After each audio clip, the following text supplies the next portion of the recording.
Hello, how are we doing? Welcome to the stream.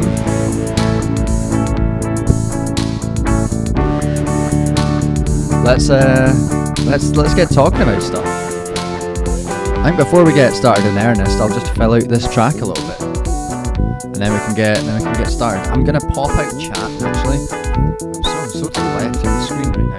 Give me a second.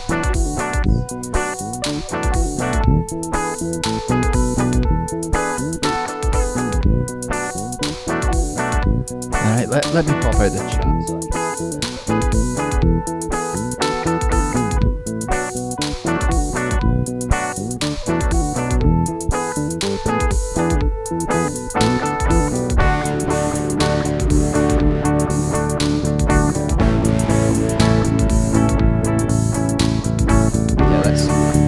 Let's start by filling out the music.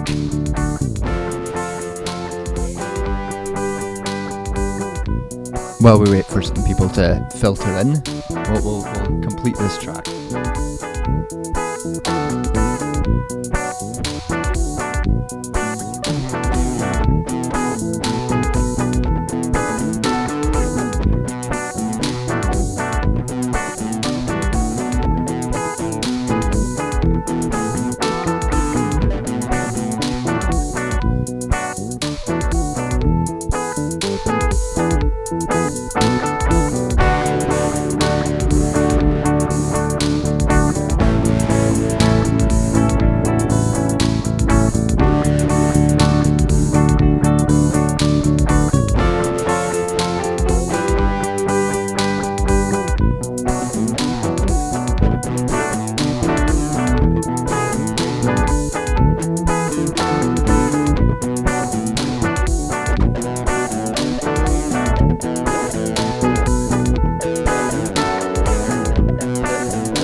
Alright. There we go. That's filled out a bit. I'm going to move the chat over to a different monitor. For some reason these contact lenses I've got, they're not very good for some reason.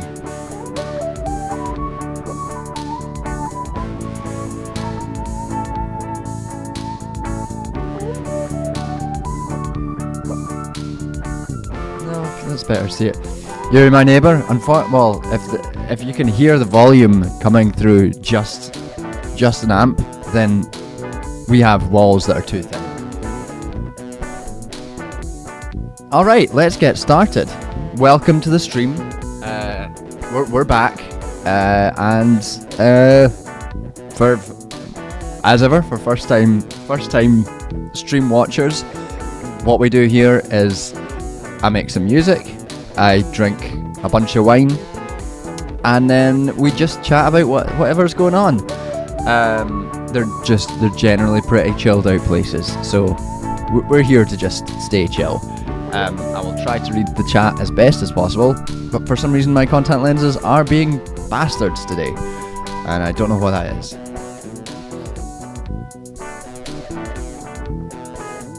I need to put my phone onto charge before we start, actually.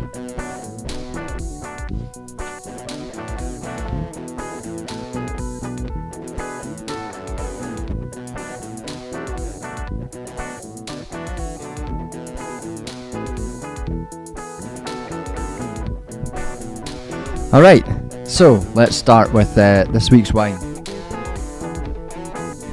Don't think this is a wine that I've actually had before, but it was on deal, as all the wines that I get are. Down from... Oh, sorry, I crossed my legs there and they were sorer from the gym than I expected.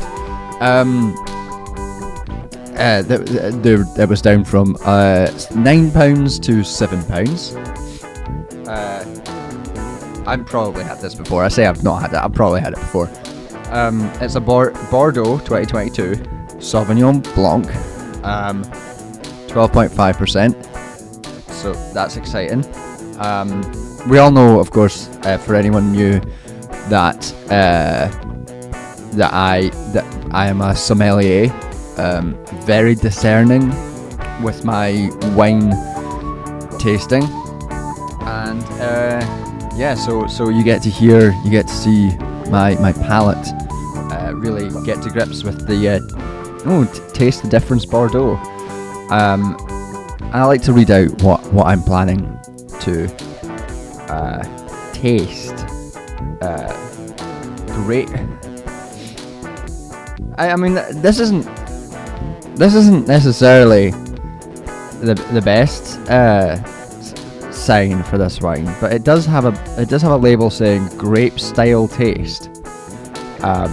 Grape style taste with Sauvignon Blanc, complex and elegant, zesty citrus and exotic fruits.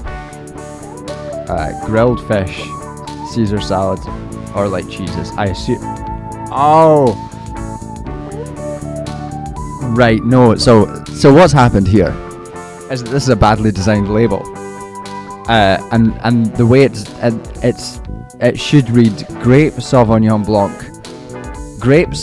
Blanc style, complex and elegant taste, zesty citrus and exotic fruits with grilled fish, Caesar salad, or light cheeses. But it's got a line between the label, and so it's confusing. So it is. They're telling me that it's made of grapes. I know I talk a big game, but I don't know all that much about wine. I do know it's made of grapes. So I didn't actually need that, but thank you, Taste the Difference. Let me read the bullshit more. This is more legible. Refreshing grapefruit and citrus flavors with a crisp finish. Les Vignerons de Touzillac tend their Bordeaux vine. Sorry, lost character there. Tend their Bordeaux vineyards with respect for the natural environment to produce outstanding grapes. Excellent as an aperitif, or with grilled fish, Caesar salad, or a goat's cheese. Our guide to the sweetness of this wine. Dry. This is one dry. This is a very dry wine. So we'll see. I don't know if I like why I like dry or not. I think we'll see.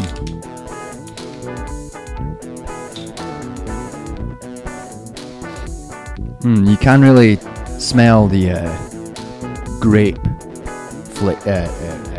influence in this wine. It smells nice though, actually, it does. Oh god, I had some horrible wine over the weekend. Not the worst, but some bad wine.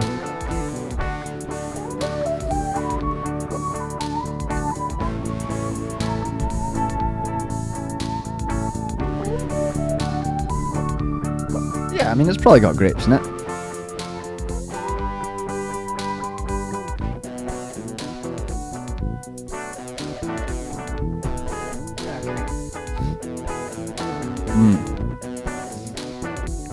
Yeah, that's do I have any grilled fish? No grilled fish today.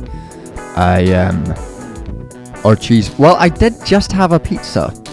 I had a Sainsbury's pizza because I left it too late to cook before stream.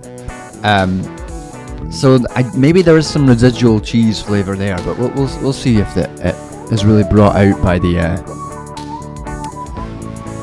grape wine.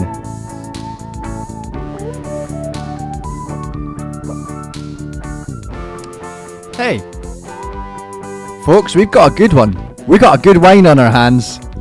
Whew. Isn't that exciting? This isn't even just like, oh, you know, this is a bad wine that I'm gonna power through because I feel bad about buying it. This tastes nice. We've done it. We've done it. We've got a good tasting wine. Fucking nail! What a good start to the stream. We are. I can tell this is gonna be a good stream now because the wine is already fucking drinkable. What a start! Hell yeah. I don't know where to go from now. I'm all pumped up from having to drink something for the next 2 to 3 hours that is actually nice. That's amazing. Alright, so beyond the wine, which is again nice, although I'm not giving Sainsbury's any more advertising because I hate Sainsbury's. Bastards. Their shop is the worst. We have one supermarket near, not even a supermarket, we've got one shop near us that you don't have to get a train to get to, and it's this Sainsbury's local. It's fucking bullshit. They don't have eggs, they rarely have milk. One time I went to go for toilet paper, not a fucking sniff of toilet paper in that place. It's the worst shop in the goddamn world. Right next to it is the worst pharmacy in the fucking world. I don't know why I live in a place that has an accumulation of the worst fucking shops, but apparently I do.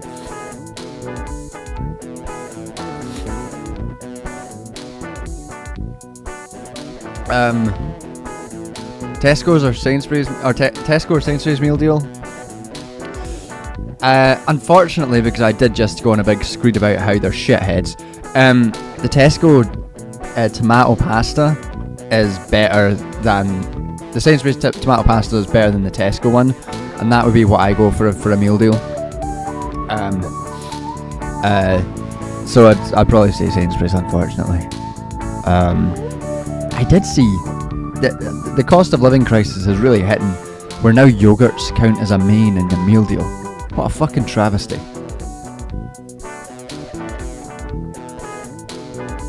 Alright, so what can we talk about today? Things that have happened. Obviously, I am mostly will speak in reaction to anything that anyone in chat wants to talk about. Things that have actually happened that are interesting to talk about are I got cyberbullied a lot over the weekend, so that we could talk about that for a bit, which is fun. There is new videos being written as we speak, which is fun. It's not fun, it's about ecocide, because you know the deal here. You know the deal here, guys. We're not dealing with fun topics. You got your one fun video of the year, and you got it in January, and the rest are going to be miserable. That's all you're getting. So we're kicking off with some ecocide, and then what else is going on? Watch some shit. Could talk about Shogun. That story's great. We'll probably maybe avoid talking about some of the more horrendous news stories because, what is there to say except it's horrendous. Lots of people coming out today against the sale of arms to Israel, which is good. It is deeply frustrating, incredibly revealing that it took the death of 7 Westerners before those people decided that actually maybe committing a genocide is wrong, Hey, good job. You finally fucking got there. All it took was the murder of at least and undoubtedly more than 33,000 people. Probably way more than that, because Israel has deliberately destroyed any infrastructure and ability to count who's been killed, and the famine and conditions there have been horrendous. But 7 Westerners were killed, so that's the thing. That means that we've got to pay attention. I guess count our blessings. It is kind of you get whiplash. I said literally 2 minutes ago I wasn't going to get into this, but let's get into it again, I guess.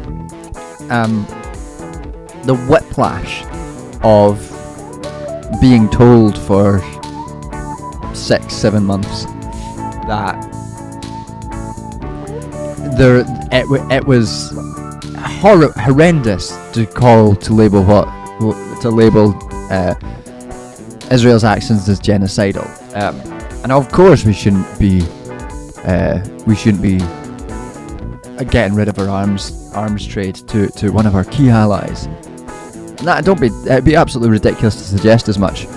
To go from that, at the very best end of some of these people, to sometimes it's been just outright straight up racism that's been absolutely repulsive against Palestinians.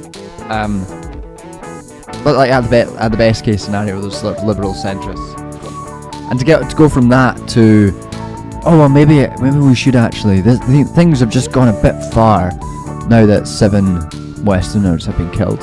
So obviously we now need to stop selling arms. That whiplash is something else.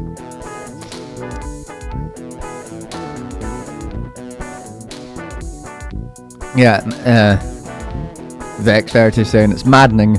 I'm glad they finally arrived at the conclusion, but I'd rather they'd gotten there for better reasons. I mean, yeah, I'd rather they got there at least 6 months ago, and probably 75 years ago. That would have been nicer.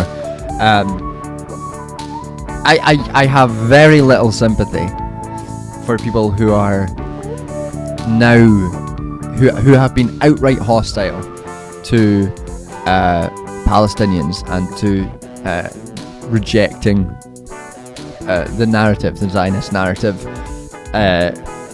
and have been supporting Israel throughout this, suddenly deciding that actually things are going too far. I have very little sympathy for them. It's like, oh, you've decided now that this is bad. Whoop-de-doo. Well done. What do you want from us? If I had just decided now, after an international court, a conservative body has labelled the actions of Israel as possibly genocidal, I would not talk about it. I would not express that publicly, because I would be ashamed of myself. And a lot of these people just seem to have no shame. Absolutely no shame, and they seem to think it's some great revelation to tell us, oh well, suddenly, I supported Israel, for all I believe in it in my heart, but maybe things have gone a bit too hard. And what do you want people to say to that? Oh, well done, good job, you've managed to creep up to the level of basic humanity. And you want us to give you a wee round of applause for reaching that level? Nah, no time for those people. That's my basic grump. Anyway,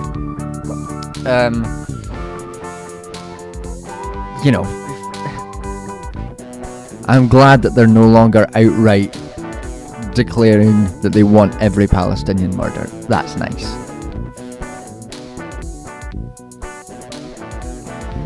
It is nice wine, I have to say, it is nice wine. What a treat to have nice wine. On a brighter note, I guess, last week I had some really terrible wine at a bar in Leith in Edinburgh. called Leith Depot. I don't know why I ordered wine. I ordered a red wine, and it was undrinkable. But we got through it. And then I ordered a white wine because I thought that'll be better.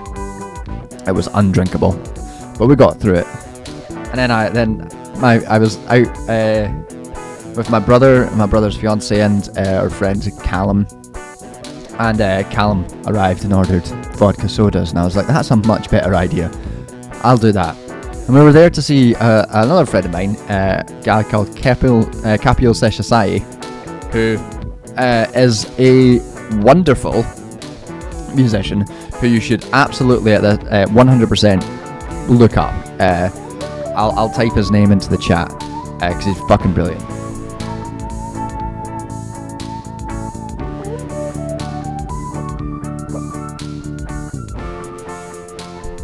You should look up Kapil Seshasai on Spotify or YouTube. Does this great music that's like Desi influenced, electronic rock music. It's fucking brilliant, and the gig was great. The only problem was the wine was terrible. And that was fun though. Edinburgh. Every time I'm back in Edinburgh, I'm like, I should get a job in Edinburgh. Edinburgh's nice.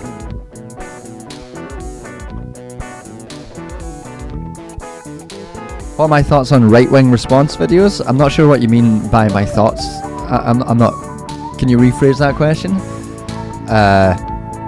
Because they aren't response videos. I mean, do you mean response videos to right-wingers, or right-wingers doing response videos of things?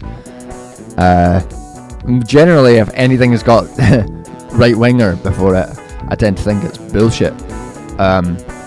Which is, very academic, open minds. But if it's right wing, it's nonsense. So you might have to be a bit more, to clarify that question slightly.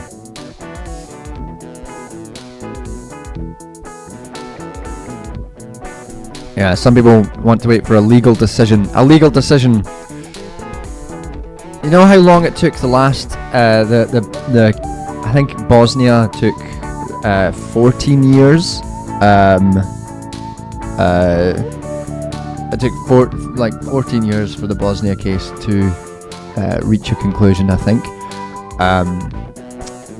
So yeah, anyone who's saying that we should wait for the decision of the ICJ is completely unserious and is, essentially lying about it, because you have enough information to make up your mind right now, and there's enough information out there for you to educate yourself on what's going on. I've produced some of it myself, so that anyone who's like, oh, I don't think I could label this genocide or not, I don't know if I could do that, is just, no time for that, no sympathy for that. And obviously, obviously fucking shitheads, bullshit merchants are doing that sort of thing. Right-wingers responding to videos of left-wingers. I mean, I don't think it's, I don't know, like, I've never seen a right-wing response, but I don't watch them. If I ever did, they were never interesting or valuable. I don't know who does that sort of stuff. I don't watch it. I don't care about it. If a right-winger decided to do a response video to one of my videos, I would probably ignore it, unless I was feeling like I wanted to make some easy content, I guess, and with the need to make money pressing up on me, maybe I would like to make some easy content.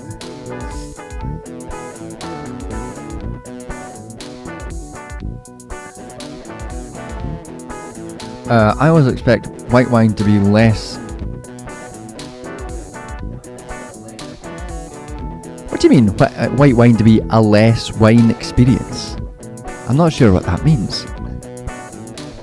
Hello Tinfoil, how's it going? And hello Limey Redneck as well, good to see you both here.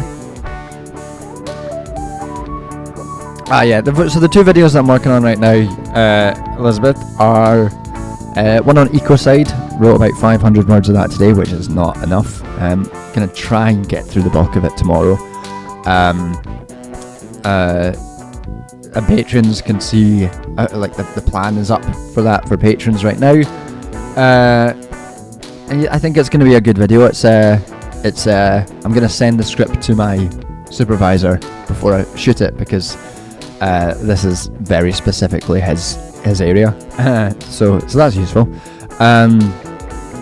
I'm also going to do a quick video after that, something like nothing particularly in depth, but something quick on. So I didn't watch the Destiny Finkelstein debate because I don't hate myself, and I don't want to watch 5 hours of any of that. But I did see a clip. There was a TikTok clip where Destiny Stephen Botticelli, Stephen Brunelli, he spoke about how genocide requires special intent, makes a big deal out of it, and because of that he couldn't say if Israel dropped a nuclear bomb on Palestine, he wouldn't be able to tell whether or not that was genocidal, because he couldn't tell if there was special intent.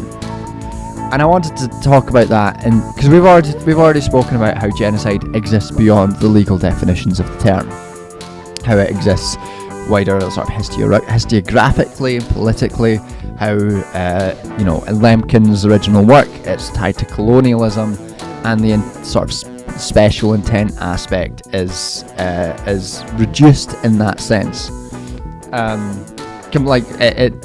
We don't need to bind ourselves to the legal understanding.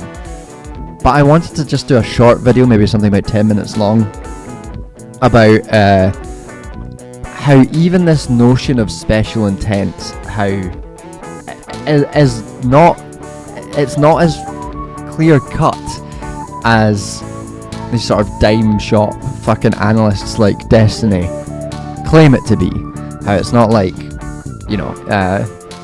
we legally philosophically, intent doesn't necessarily have to be here is a series of documents to prove an action and to prove genocidal intent. And there are a number of, it's this strict intent definition is actually becoming less and less fashionable, especially within legal theorists. And this very strict idea that intent is intent necessarily needs these firm proof of documents. It is quite an outmoded understanding these days, and it puts people like Destiny and puts legal theorists. There's one legal theorist called Lewy, Lewy, who argues that things like Native American genocide wasn't a genocide because there wasn't strict labeling of intentionality, and he's what's called in the field as like a unique Holocaust uniqueness scholar of genocide, and essentially that he thinks there is one genocide, and that was the Holocaust, and specifically the Shoah, the Holocaust of the systematic extermination of Jewish people. He doesn't consider the destruction of disabled or Roma people as part of that, because there wasn't solid intentionality and documents demonstrating that. And that's a very, very odd, very, at this point, quite outmoded and quite extreme position to hold. And it's quite interesting that this sort of, the way that intentionality has been projected throughout these dime shop media analysts like fucking Destiny or through Twitter, has been has sort of reinforced this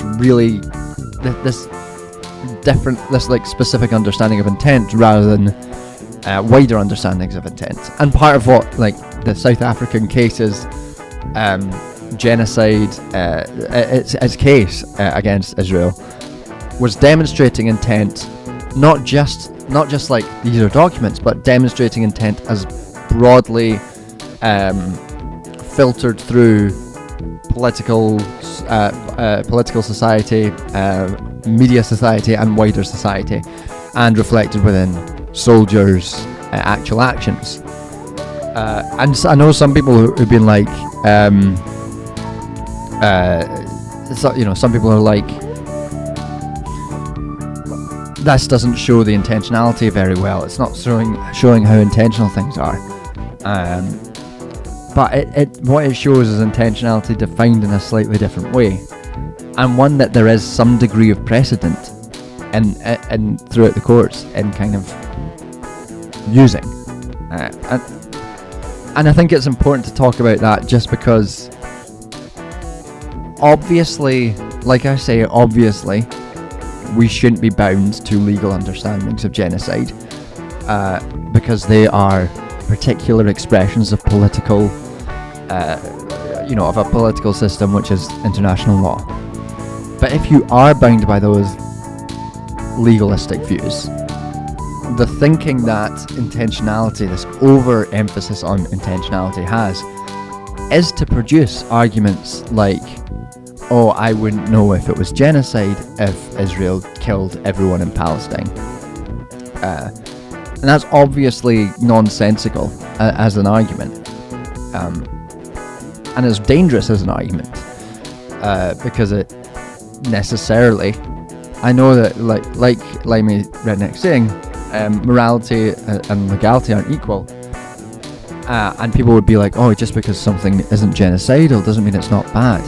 But by discounting, by like reducing the charge from genocide, which has this position, this discursive position as the crime of crimes, to something like mass murder, systematically as part of devaluing Palestinian lives.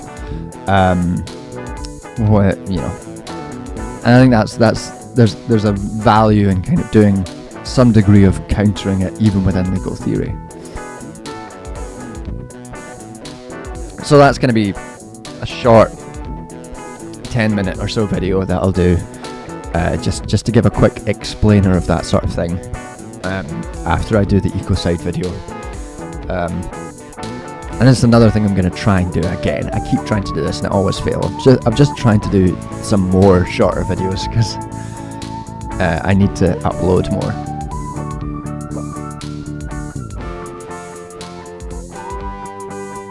Oh yeah, that argument about not knowing pornography not having a definition but knowing it when you see it. It's not quite that. What's it's closer to is just actual homicide laws, and intent as it's defined through like murder trials. Because obviously, intent in a murder trial, it's often extremely difficult to prove that someone intended to murder someone else, because we're not in that person's head. And very rarely when someone murders someone do they write, I am going to murder this person. Instead, intent is judged by a series of factors, including the actions, and also by assuming that the person should have a understanding of the outcome of the actions in which they're taking, which then juries are asked to judge as intent. And that argument about the reflections in national law to international law is, I think, quite a strong argument. It's quite a powerful argument, and it's one that's been made by a few people. That's the closer sort of analogous area. Actions speak louder than words. Yeah, I mean, that still is part of, there is legal precedent, and it is part of legal decision making regarding crimes like genocide, as understanding the actions as part, understanding intent from actions. That is part that judges will take into consideration as it's going. Now, it is definitely true that historically judges have, and the legal system has, tended to overemphasize intentionality.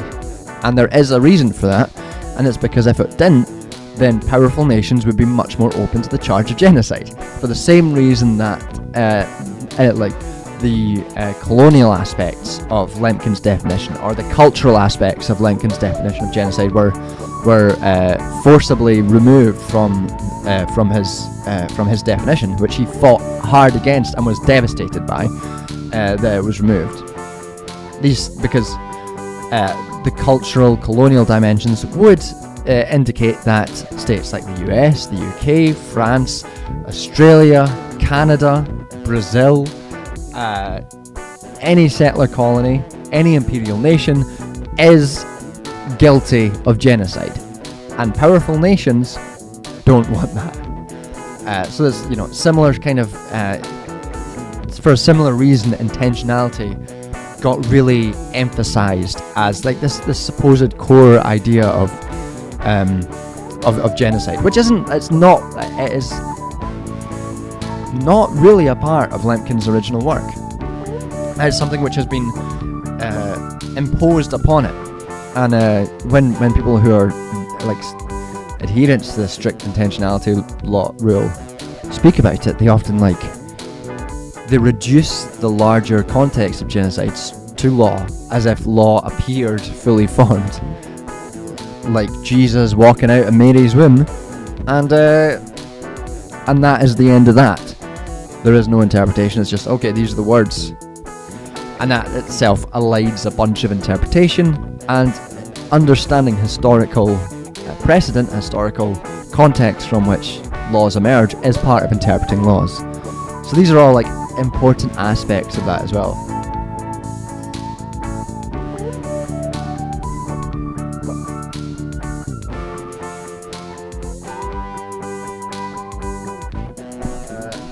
Slimy's Redneck saying, if I remember correctly, Israel was warned by the US not to lose it like they did post 9/11. They warned about further radicalization to speak to their interests. I hadn't heard about that in relation to this current conflict. I imagine at some point Biden's aides has said to Netanyahu, hey, you're making it harder for us to support you and exert our influence and our interests, and so it would be better for us if you cooled off with your active genocide. And Netanyahu probably went, fuck you, because Netanyahu is a evil man.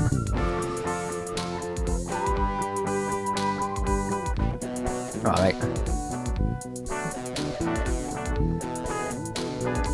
So yeah, that's what the next videos are going to be about, and you've essentially got what most of the content of that next video, but one video is going to be, because like I say, it's going to be quite short. Put more systematically than I explained it to you right there, but still, that's the broad sort of outline of how that video is going to look. I've still got plans, future videos that I've got planned. There are things on family abolition and technology, Marxist understandings of technology, which I am excited to dive into because it's interesting stuff. Yeah, that's some plans for the future. We'll see if anything else comes up, anything else that I want to talk about in shorter videos as well. I want to write something about carcerality and policing again, and we can get into why in a second.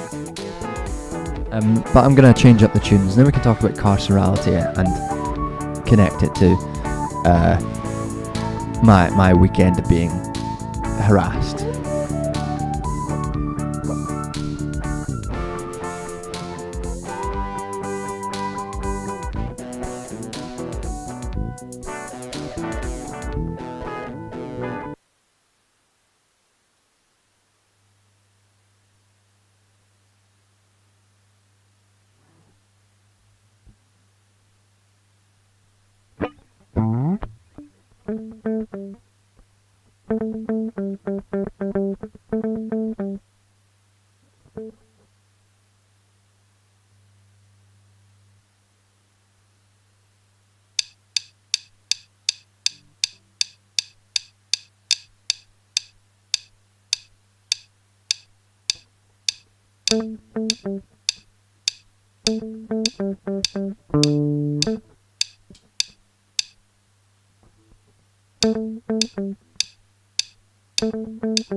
That's quite fun. Yeah, I like that. Yeah, these are all, it's all improvised stuff just off the top of the head, which is why a lot of it sounds so samey. Yeah, I quite like that one.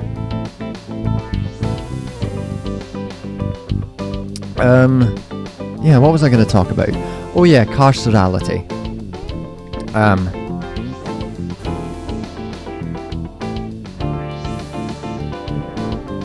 Alright. So, here's some context for this discussion.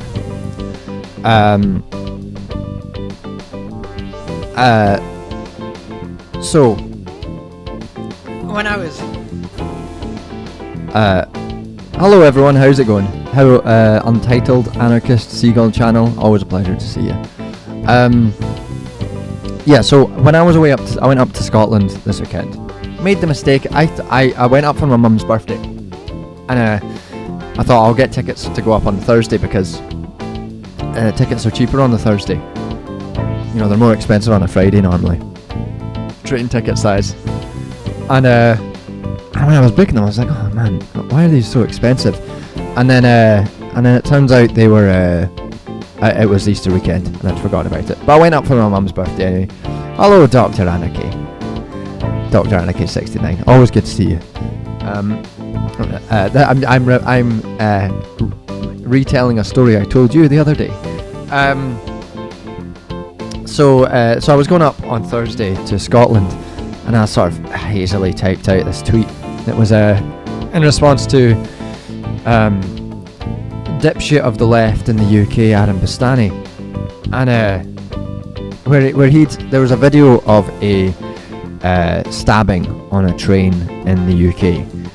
And Bastani's response to that was like, there needs to be more access to the police on trains, there need to be more train guards on trains, and more policing on trains. And this is part of a longer standing sort of vibe he's had, where he's repeatedly spoken in the past about having more police on trains, more policing on trains, to discourage antisocial behaviour. So this extends far beyond an instance of a stabbing, but to wider ideas of policing antisocial behaviour. So I sort of fired out this nonsense, this tweet, half remembered, didn't think of anything on it. I think I was like very drowsily waking up And I was like, Anne Bustani loves train cops. He responded to that with saying, he quote tweeted me, and I was like, as soon as he saw that, I was like, oh shit, my weekend's fucking over. My weekend's fucked. Quote tweeted it saying, yeah, when people are being stabbed, I do want more police on trains. And then I responded, more police on trains wouldn't reduce stabbings. There's no evidence more police reduces crime. There's no evidence that policing in general improves. Increased policing gets rid of crime. What it does is just makes marginalised groups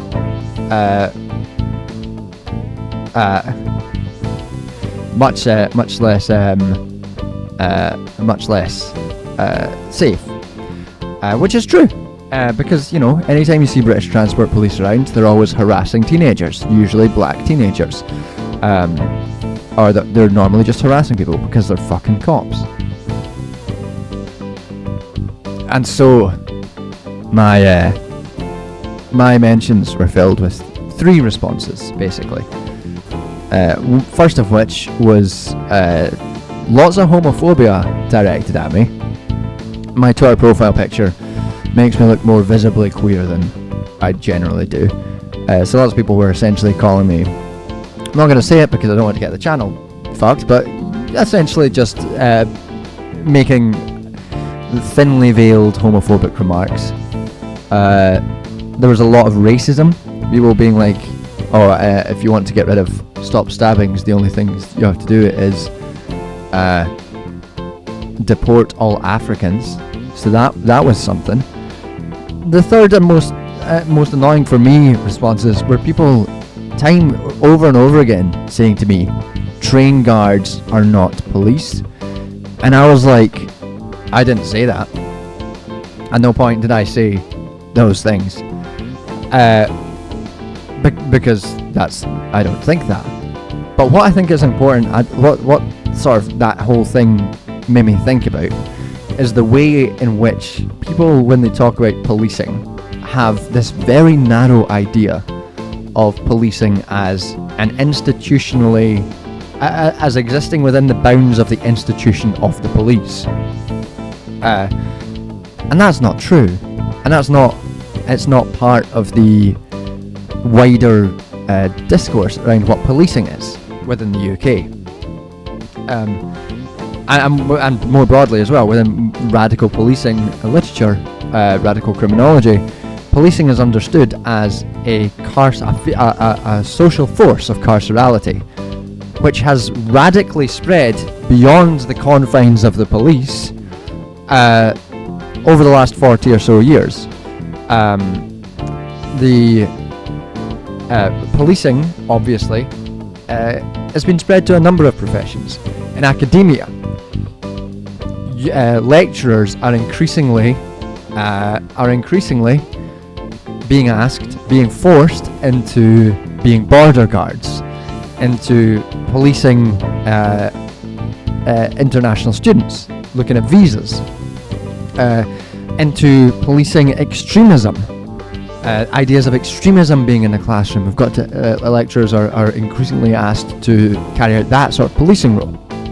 Teachers are increasingly being asked to take a carceral role, where they discipline students. Very long-standing literature, long-standing theories about school-to-prison pipeline. Part of that pipeline, groups like No More Exclusions are really good on this.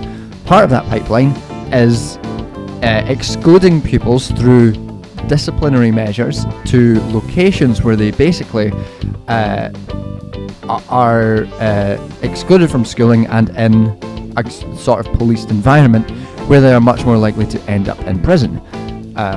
This is a sort of carceral response within schooling. And on top of that, the Prevent doctrine in the UK exists specifically to turn teachers into a police function, to examine students, to make sure students aren't essentially being Muslim and extremist, because that's what Prevent is for. Then, I mean, going beyond that, nursing, Healthcare increasingly is being transformed and has been transformed by logics of carcerality. Migrants and migrant visas, border police are all part of this, and it's a logic which has expanded, a social force which has expanded beyond the confines of the specific institution of the police. And it just got in my head that when people are like, oh, how can you say you don't like policing in this specific environment when these people aren't the police? And you're like, well, these are people who want more policing and want to have better access to the police. This is clearly an expansion of police power, an increasing of a carceral logic throughout these situations. So this is all, this is all a big sort of logic which is expanded. And I want to do a video about carcerality. I've done a video on police abolition. Well, one thing I want to talk about, I want to actually write a paper about this. Me and my supervisor might do this at some point. Is write a paper about the increase of carcerality in response to an increase of commodification. Because one theme from my PhD research interviews that I didn't manage to get into the actual thesis was that in many, many cases, as certain areas, certain things were increasingly commodified, healthcare, education, land, to commodify something requires its policing. So that the reason, I think there's a theoretical reason why the increase in policing over the last 45 years, 50 years. Alex Vitale's book, The End of Policing, is very good in tracing that expansion of police power. I think that has happened because there has been an expansion of commodification, and in order to protect those commodities requires increased policing. And I think that is something that I want to expand upon and flesh out and into not just a video but into some actual research as well. But yeah, that's the reason why I want to talk about carcerality at some point as well.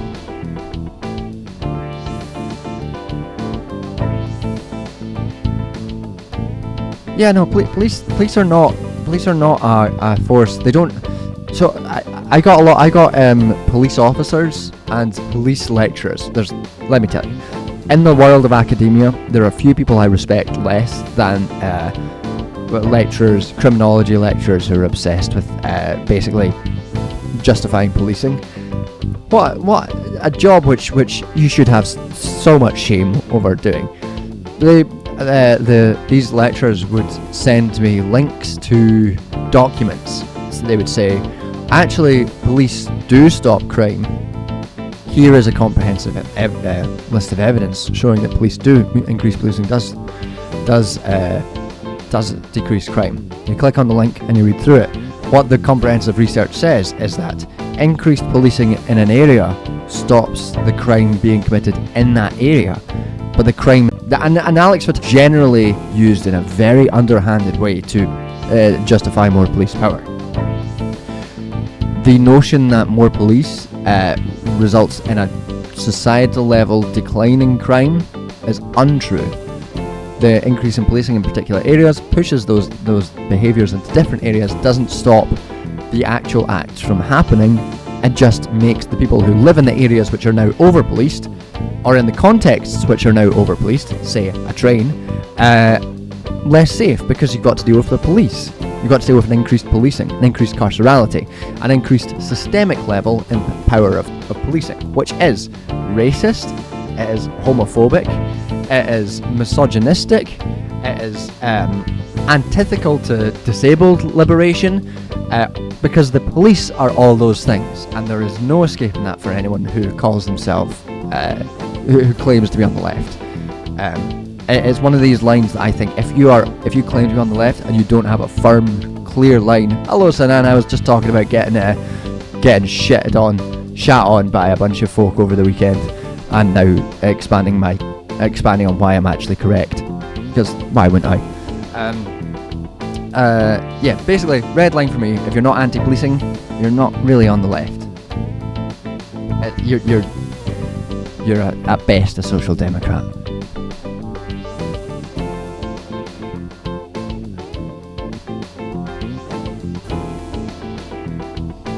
If a kid says they want to protect the environment, will teachers be expected to put them on a list because of Prevent? I think what you will find is that if black, brown or Muslim kid starts talking about protecting the environment in ways that are specifically ways which involve direct action, then the chances of them getting put on the Prevent list are higher and higher and higher because of recent legislation and increased policing within schools, which occurs both an actual increase of police in schools and increase of carceral logics that teachers have to embody. But as ever with Prevent is designed specifically to attack Muslims. So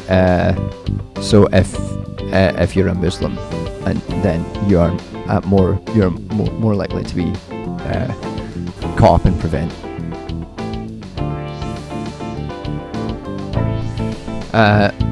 Mithrandi are saying, here in the US, when I engage with people in conversations around policing, I remember the work of Alex Vitale and the wide gulf between what people think police do and what they actually do. Yeah, one thing I did tag Alex Vitale into some beefs over the weekend, which is fun. Alex Vitale is really good. I would recommend his book a lot. I want to get involved with. There is a radical criminology group that I'm trying to get involved in. That is basically a police abolition academics group that I'm trying to get involved in. I would like to publish some stuff on this, essentially.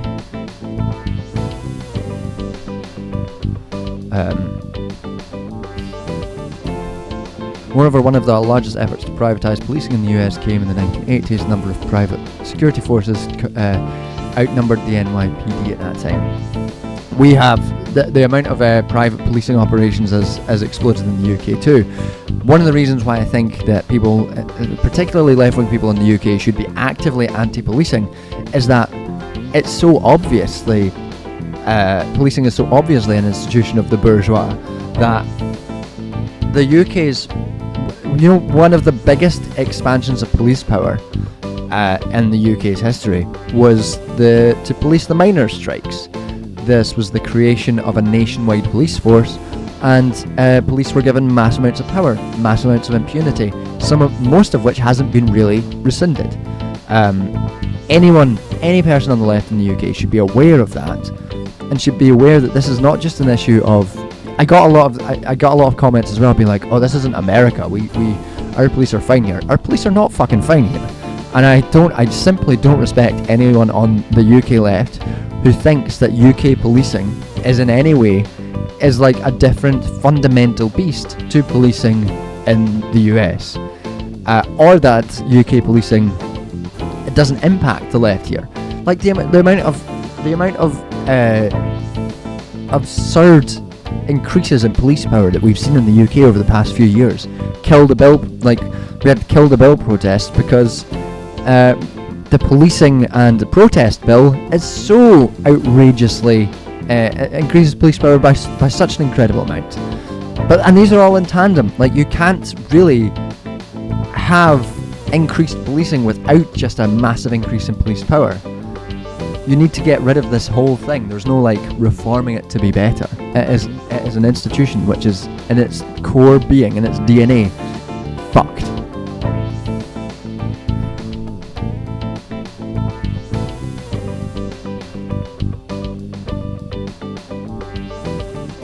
No, for some person the live stream is going too fast. It might be to the person who's streaming is going too fast. There is a button at the bottom of the screen which can change. You can change the speed of the stream. I'm not talking incredibly fast, unfortunately.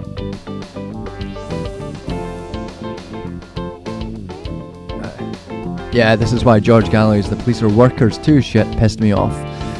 Going on for other things. Yeah, that's all. I was talking about people who are similar sort of lines from Jacobin the past few days, where Jacobin was talking about how it's bad that people were disrupting workers and arms manufacturers that sold arms to Israel. They're like, this is alienating the working class. We shouldn't be picketing arms manufacturers. We need those people on our side. And you know, I'm not gonna lie. If you're a worker who works in an arms factory in the middle of this genocide, I think that you can fucking suck it up and have people protest you, and you can get a grip. Similar thing with policing, and as you get that sort of shit of being like, oh, policing is socialism because it's government funded. That's why the police have unions, and you're like, please stop talking. Please stop talking to me.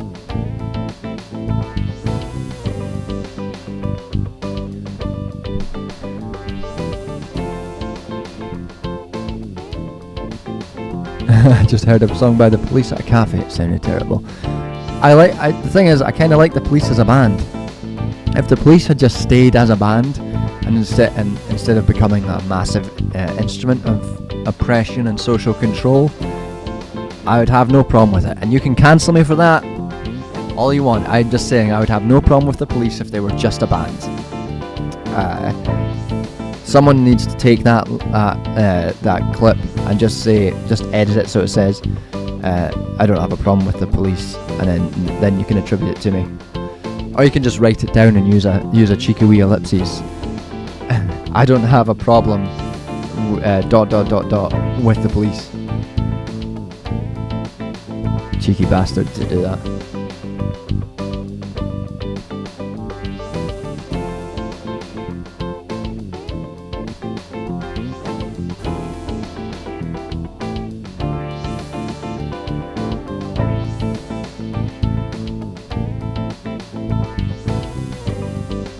Yeah, I got very annoyed when I see people being like, I saw some people being like, we need policing, we need to do better policing in public in the UK because, this was an anecdote someone said, because I've seen people be harassed, women be harassed, and we need policing to deal with that. And you're just sitting there like,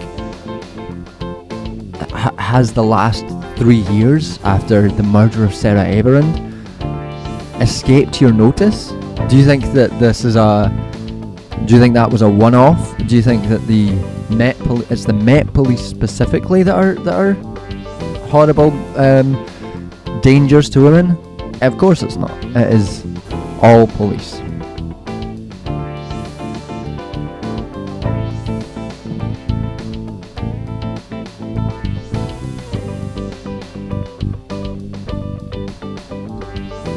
In the US, the idea of the police as working class is absurd. I mean, it's absurd here as well. I got people are like, oh, you know, someone was like, I agree with this Italian person who was, you know, lots of people sending this quotes from this Italian from the 60s, who was like, who said that protesters against the police are all middle class. They're all the sons of rich people, whereas the police are all actually the working class, the sons of poor people. And to send that to me, like, I'm not like, folks, I earned £12,000 last year.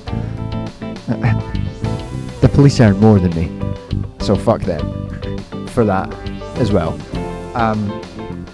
But like the notion that the police are stalwarts of working class communities, and you get this sort of shit as well, like, oh, you're saying policing is particularly bad for marginalised groups. Are you saying that black people commit more crime? And you're like, what? Why? Have you got a sausage roll for a brain? What? Do you think this is a gotcha? Oh, communities are over-policed, so you're saying that they commit more crime? And I was like, no, that's actually, in fact, not what I was saying. That shit annoys me so much. You say one thing. Oh, so you're saying? And you're like, no, I'm not saying that.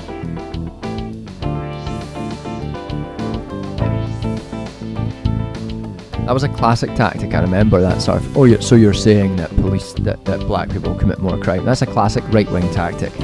is it? It's like one of those things that people think, you know, you can tell whoever thought of it first was like, I'm an eye so clever, and you're like, no, you're not. That's not a smart thing to say. Anyway, obviously, the groups which are most policed are working class groups and racialized groups.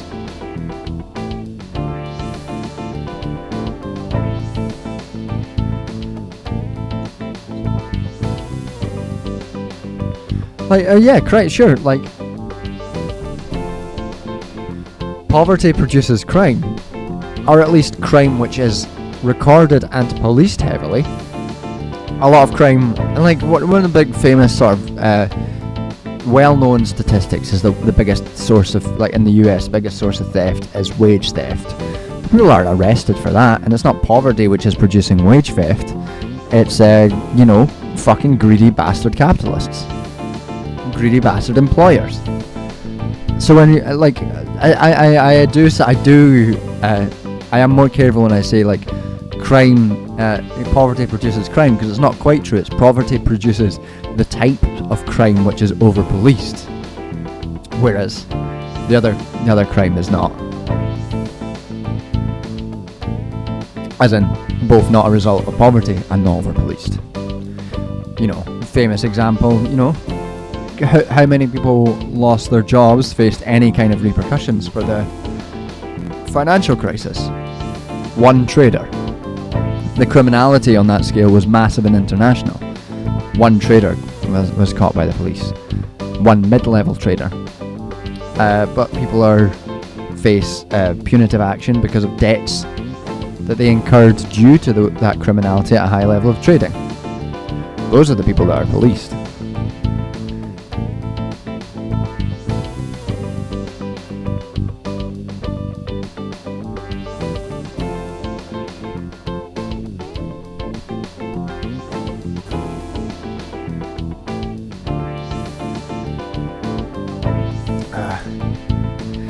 Anyway, that's so that's my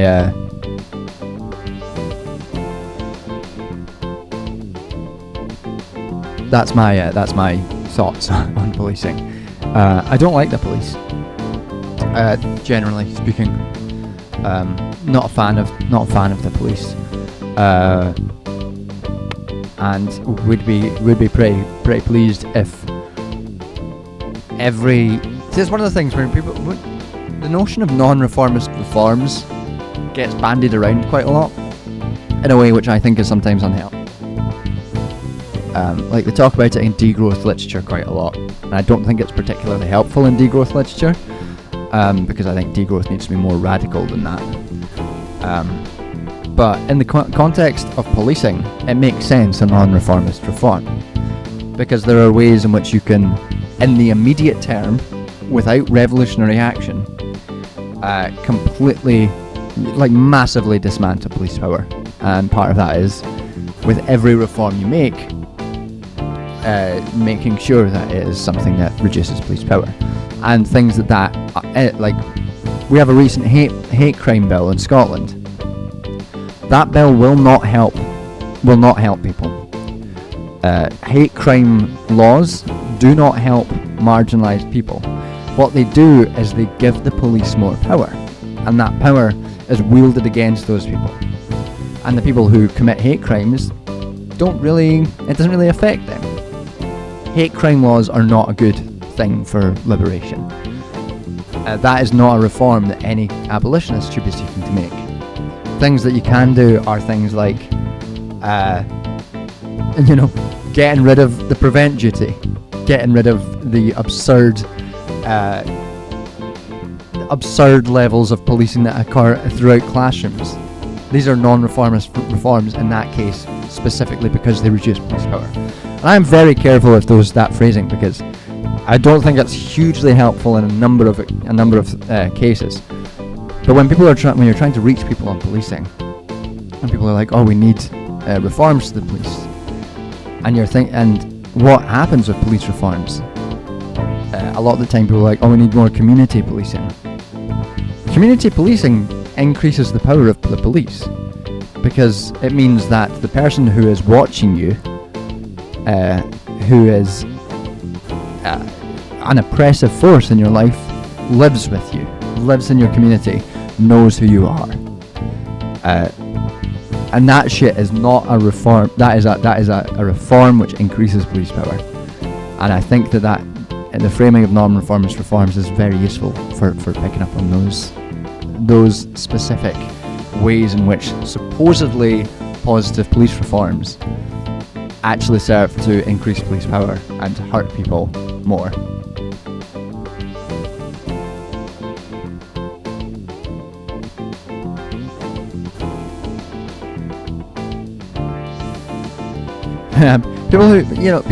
Most people aren't. I think someone, Mechantiles is saying, feels like if someone's responding with gotchas like that, they aren't arguing in good faith. I feel like most people in life aren't arguing in good faith. Most of the time when you're arguing with someone, it's not in good faith. There's a very limited value in arguing with people, which is why I muted my tweet as soon as I saw it was getting fucking traction. But yeah, obviously they're not acting in good faith, yeah.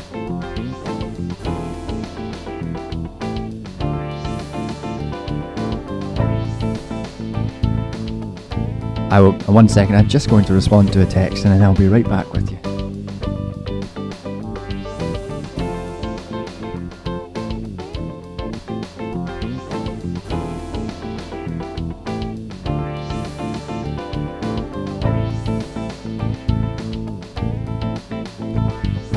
JD, what do you think about the idea of replacing cops with social workers, and whereas social workers are also forced to have carceral power?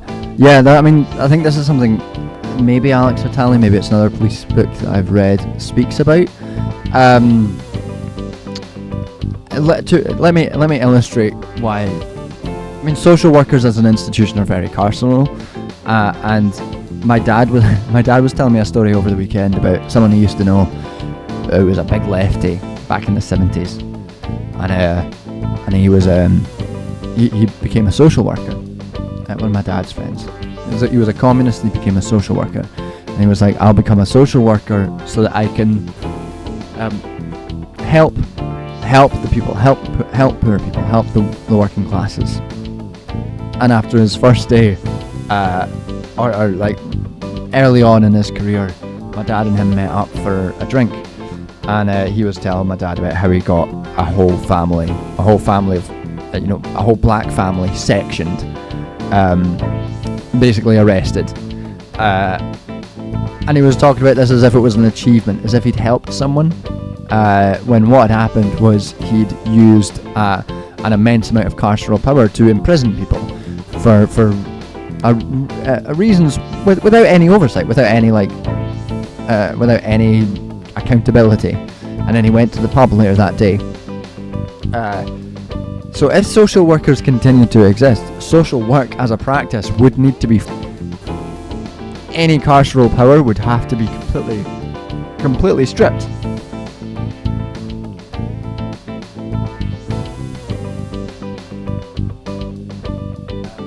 So yeah, replacing police with social workers is one of those things that people who often are just getting into police abolition talk about.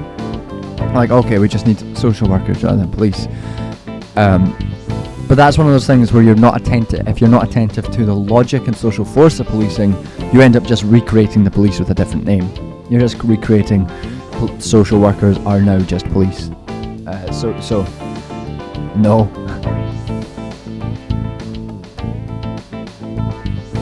So anti-hate speech laws serve police. Yeah, these hate crime laws, they often just serve. They largely just serve policing. They are very rarely invoked to protect people. And yeah, basically.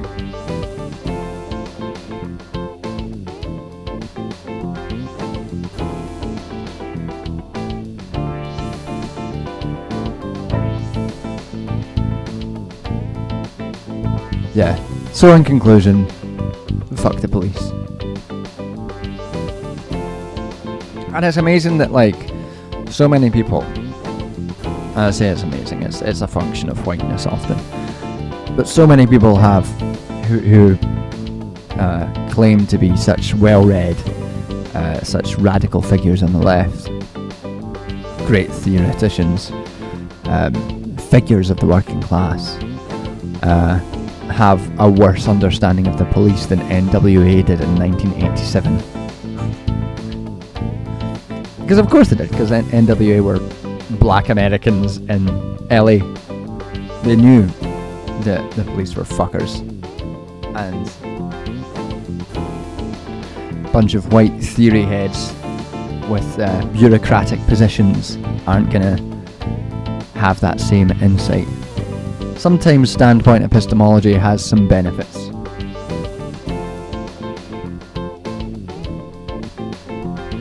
Let's change up the track.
got a spooky track on the go. Yeah, so that's the end of my discussion of my weekend. I'll tell you what, more homophobia this weekend than I've experienced than I think ever before. So that's fun. What an audience certain left-wing influencers have cultivated. Very fun.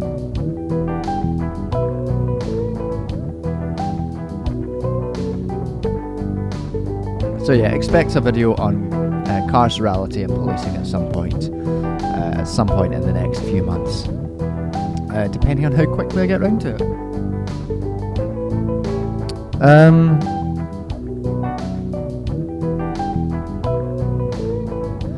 So then I'll message you about it later. I'll message you about it later. Or I'll send you a voice note or something. Yeah.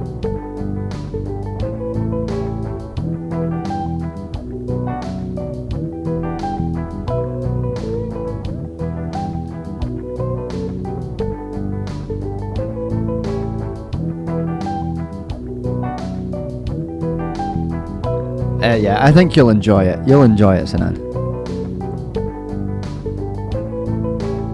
Yeah, I guess we can move on to the John discusses a piece of media that he either fucking hell, my legs are sore. I didn't even do a big session today. Let's move on to the John discusses a bit of media section of the stream. I've had enough wine that I guess that normally ends up quite fun.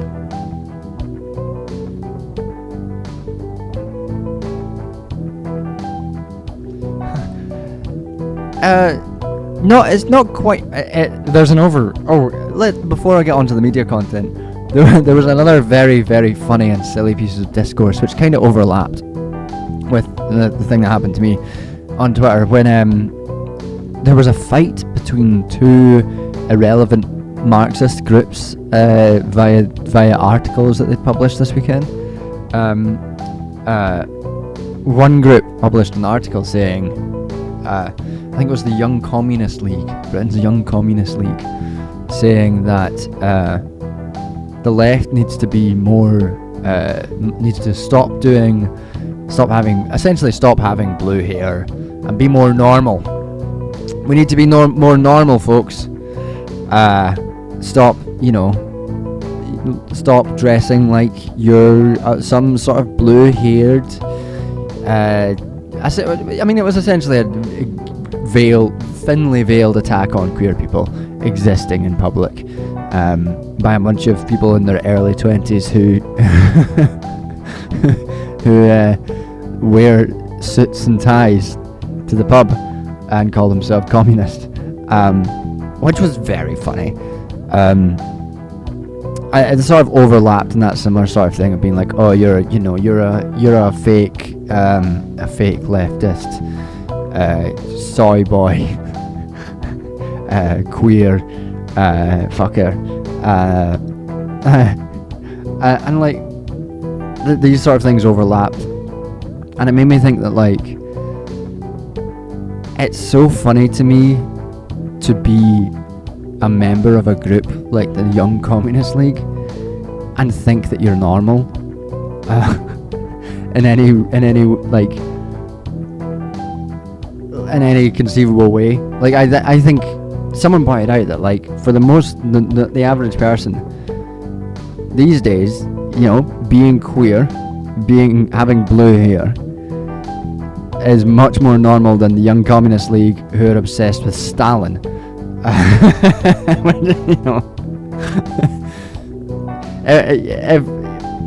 If someone walked up to me, or if I walked up to someone in a pub and started talking to them about Stalin, they'd be like, "What the fuck are you talking about?"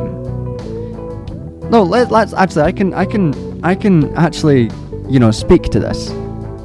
So I have got lots of gym friends now, who are very just normal guys, They're all very lovely. They're all normal guys. They've got their own things to deal with.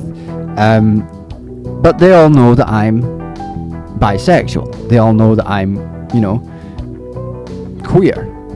And they all were like, this is normal. This is a normal thing. If I had walked up to those guys and were like, hey, have you read the works of Stalin? They'd be like, what the fuck are you talking about? We don't want to talk to you. This is weird. I think that's just a good illustration of like the type of mind prison that the Young Communist League have constructed for themselves. What was it? One of them said that they are a leading member of the working class, so they need to dress appropriately. You're like, you're not a leading member of the working class. You're a 22-year-old wearing a shirt and tie at the pub and talking about Stalin. Bless you. That was very funny.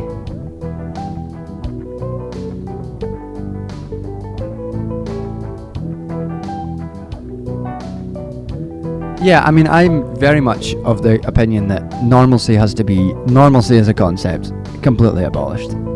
Get rid of the concept of normal, except as a meme, where normal refers to completely bizarre. Because, what is normal but a dominant fucking frame, and has always been used to attack queer people, the notion of normalcy. So fuck normal as a concept. Nobody likes normality.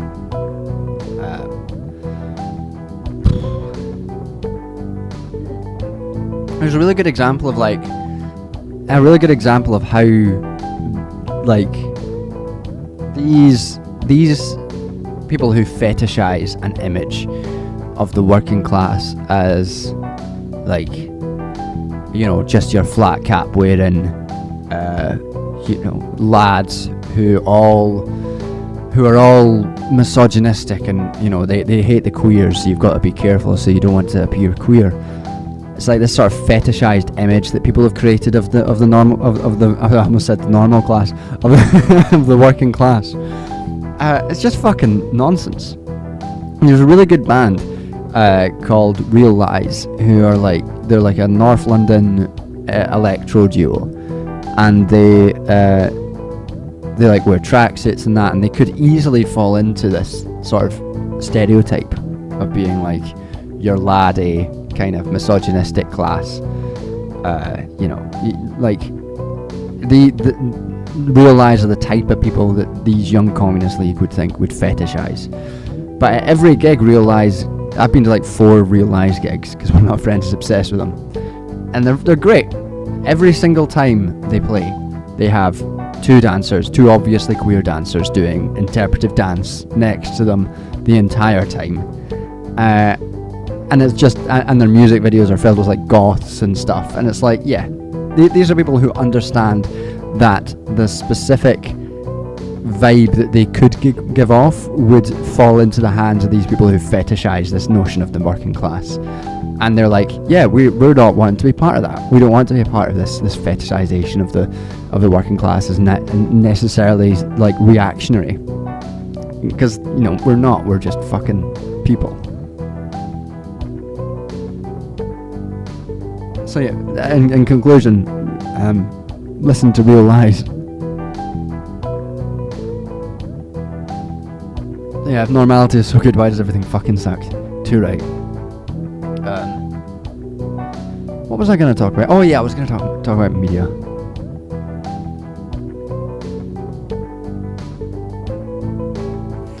So I recently watched The 3 Body Problem on Netflix.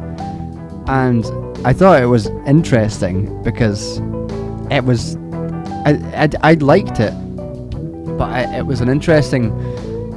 Has anyone seen The 3 Body Problem? I won't spoil anything, because I think it is actually a show that is worth watching, despite being flawed. and like fundamentally in a lot of ways, and despite being kind of just politically just odd. So I'll sort of give a rough overview of why I thought this. So, Three Body Problems. It's a Chinese novel that's adapted to Netflix, and the Netflix adaptation starts with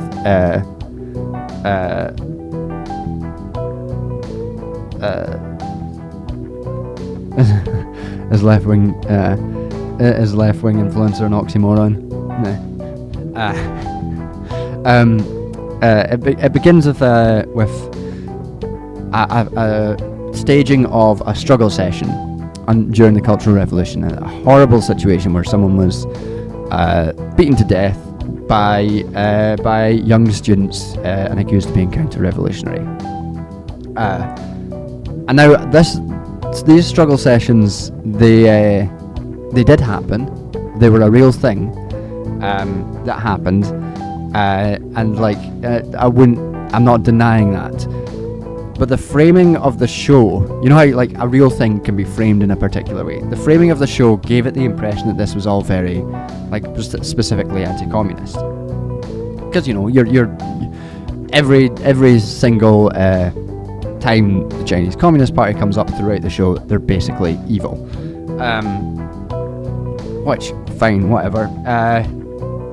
It's an understandable, like, reaction. But when I was watching this, I was thinking, okay, so is this person who wrote this, are they like a sort of liberal reformist in China who has really anti-party sentiments? And I looked them up, and that's not it at all. The author is a very anti-democracy sentiment, doesn't believe that democracy in China should happen.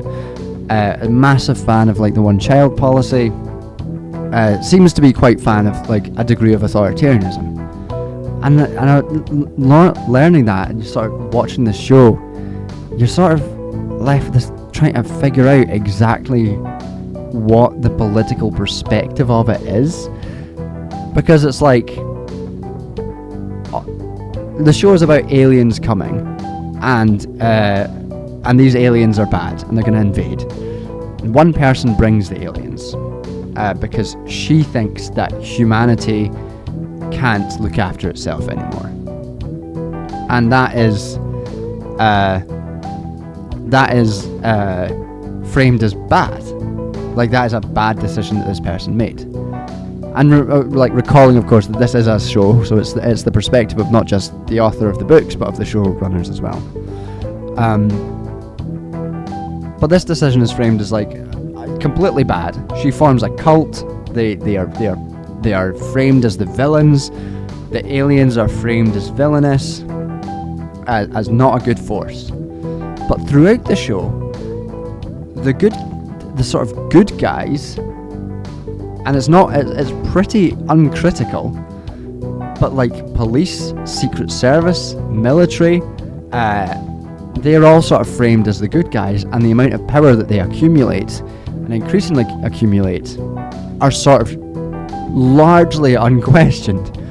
So you're just sort of watching this show, just sort of thinking,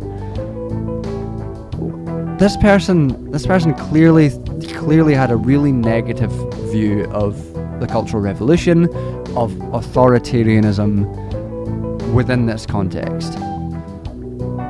But they also kind of like authoritarianism in another context. So it's just like, it kind of felt like the whole show was like, choose your daddy. Which of these options is the best daddy to have?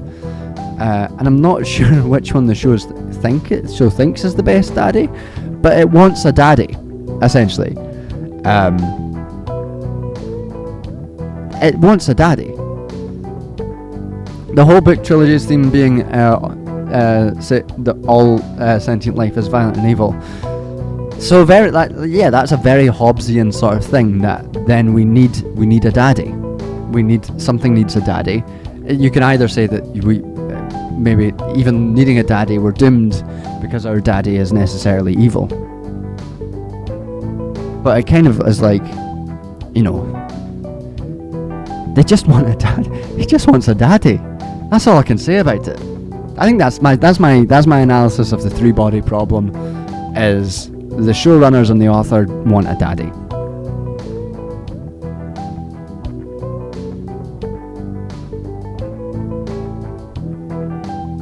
Another good pull quote. I mean, the other thing about it, and this, on a less sort of thematic level, just sort of quite interesting, felt quite funny. Every single female scientist in the show is beautiful, absolutely beautiful, incredibly beautiful woman. With the exception of, I think, one of the male scientists. All of the male scientists who appear in the show are like Milhouse. It's like you've got these like beautiful angel women scientists, and then like a sort of horde of Milhouses around them, which I just think is quite funny. Quite like an interesting sort of cultural reflection of who's allowed to be a scientist. Like the showmakers think that we won't be able to you know, connect with these female scientists unless they're absurdly beautiful. Is like, I wonder if that's the thinking that went through their head, whereas we'll be able to connect with the nerdy boy Milhouses. I just thought it was very funny, just like every new female scientist walked on the screen and you're like, wow, it's an angel, and then behind them would be like, hello, I'm Dorky McDork.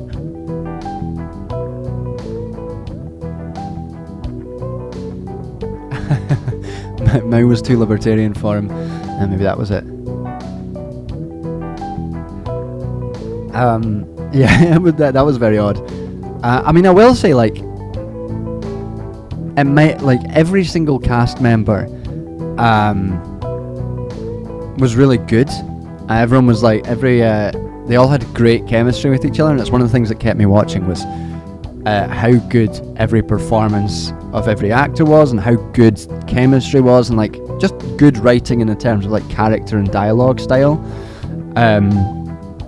Like there's a scene where two of the guys are talking to each other on a beach, and it's like it's cut away from like these big world-ending dramatic tensions, and it just cuts to these two guys just sitting on a beach, just talking, and it's great. I would have watched those two just chatting away, just having a laugh for much longer. Their chemistry and their writing was brilliant.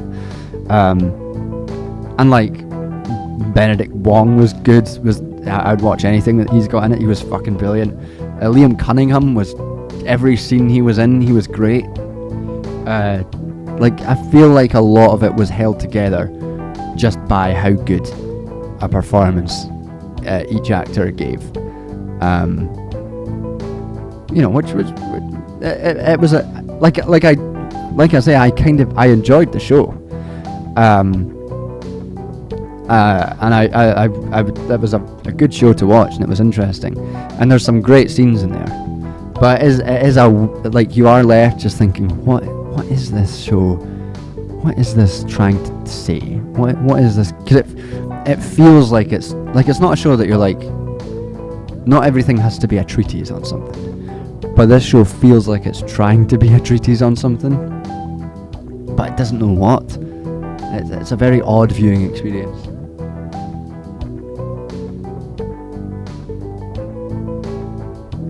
Yeah, beautiful women in an idealized field is such an overwhelmingly common trope. Yeah, it is.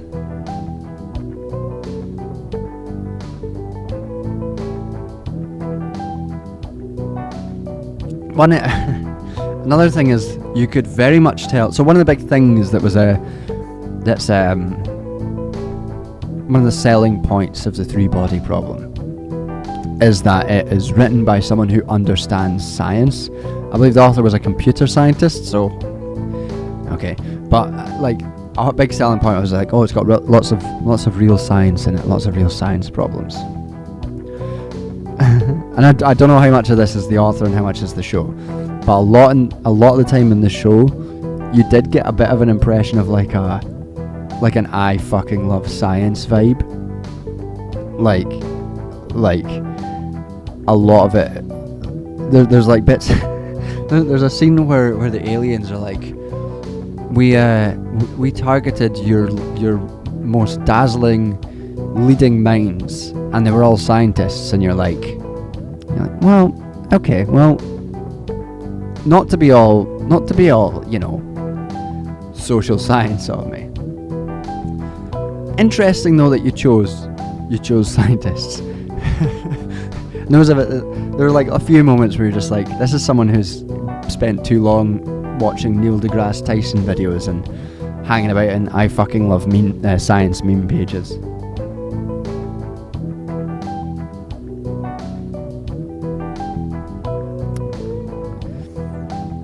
Oh yeah, no, the fact that women are only allowed to exist on screen, young women are only allowed to exist on screen if they're beautiful. It's inherently dehumanizing. It's that classic Hollywood thing of like, actresses are allowed to play beautiful women, and then they age out and they can only play mums or witches. It's such a common thing in Hollywood. It's just misogynistic. It just is. Like there's a line I think in one of the episodes where one of the male characters, the one attractive male scientist, who is hot, he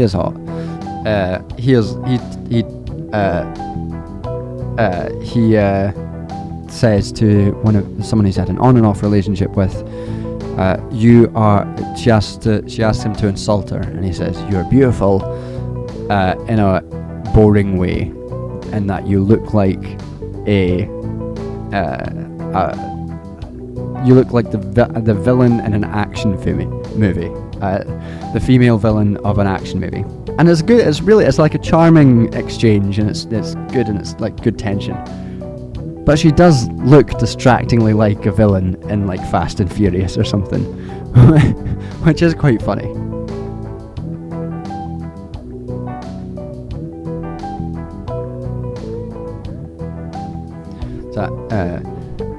Void Spawn saying, "I think the book heavily emphasises the supposed supremacy of hard science," and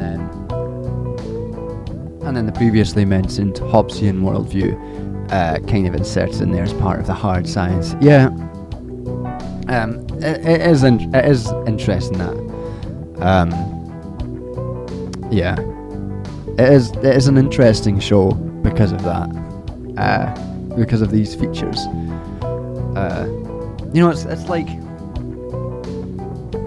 in a different way. I was talking to my flatmate about this, about like the way that Dune is Orientalist. Like if you say, "Oh, Dune is Orientalist," and then you cut off the conversation there, you're missing out the interesting ways in which it is Orientalist. Which is like, it's not to say it is Orientalist. Obviously, it's like built off of tropes and colonial filtered ideas of what Middle Eastern and Arab cultures are like, but it's Orientalist in a way that's slightly different than a lot of other people who are Orientalist. It's because Frank Herbert was a strange man who had strange views and did Orientalism, but trying to say that the Orientalized group were victims and the colonialist group were bad.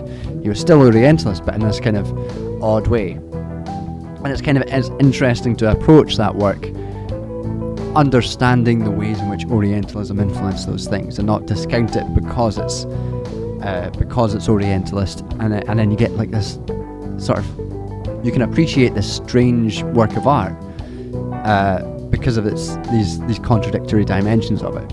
And I kind of feel like the Three Body Problem is that as well, or at least the show was, in that it had all these different dimensions that didn't quite land, and these contradictory impacts, and like this kind of I fucking love science, this needing the show's need of a daddy. And for a lot of the show, you're trying to you don't get that they are needing a daddy. It's like more like at the end when everything comes together that you're like, oh, they just want a daddy. So you're kind of like trying to figure out what's going on, and that's kind of interesting.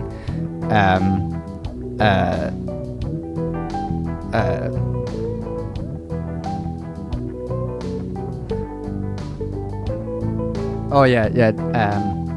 June is very self-consciously not supposed to be is supposed to be criticizing that, like very.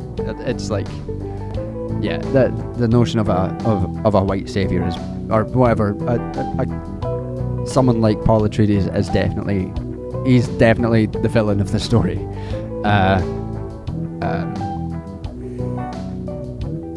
Yeah. But yeah, a lot of the Three Body Problem was kind of similar sort of vibe, in the sense that it was an odd way of looking at the world that was interesting because of its oddness. Even if its oddness was not good, if you get what I mean. Alright. What's the time? Oh, still got about an hour left.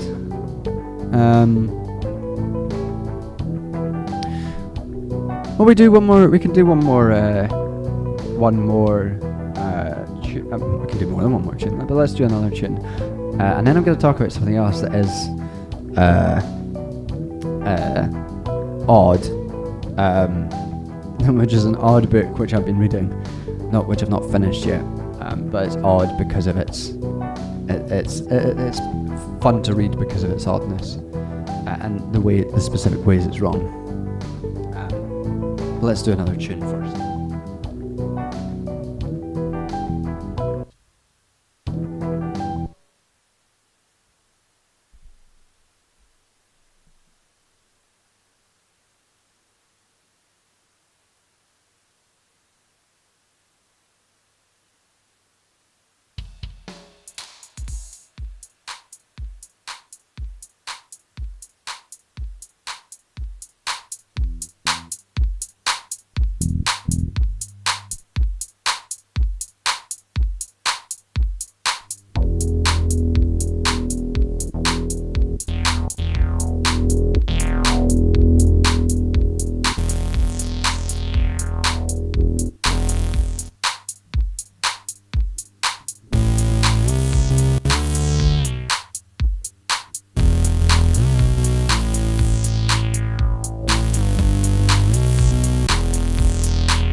There we go. I don't know what I'd class that tune is. Verging again on Sonic music, as Sinan likes to say. But Sonic music's good. Alright, what's chat saying? What are we saying, chat? I need to improve my contact lenses, Jesus Christ.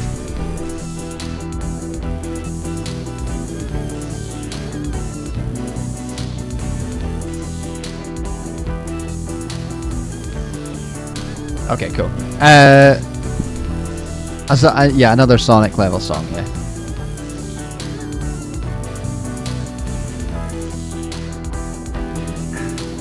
Who wants to hear about a weird book I'm reading? And when I say a weird book, I mean a work of academic economics. So recently, I'm going to be careful here because last time I was speaking to a friend of mine, and last time I was speaking about this friend of mine on stream, I got a voice message, the voice message the next day, 2-minute long voice message the next day, where he was like, "John, you called me scatterbrained on stream." Yeah, but I was talking to a friend of mine, and I mentioned that I didn't have much.